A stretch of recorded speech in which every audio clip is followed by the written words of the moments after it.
Welcome to the Slop Farm. Enjoy the video. You begin by confirming the essentials. Both phones must have Find My enabled and be signed into iCloud. Once done, open the Find My app and tap People to see shared contacts. If your friend already shares, their location appears.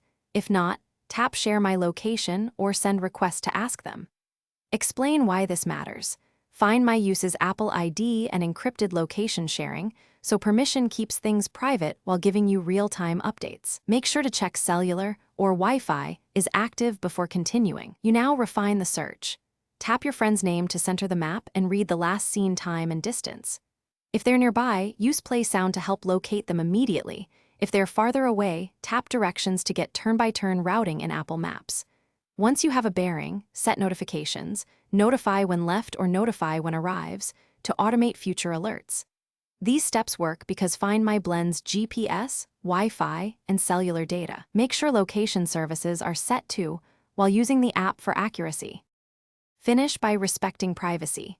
Once you're done, either stop sharing your location or mute notifications to avoid continuous tracking. If the iPhone shows offline, inspect the last location and enable Notify when found so you get an alert when it reconnects. If things fail, troubleshoot. Make sure both devices are signed into iCloud, location services are on, and cellular or Wi-Fi is active. If necessary, ask your friend to toggle Find My off and on or restart their phone. This often resolves sync issues quickly. Thanks for watching. Consider subscribing if we helped you today.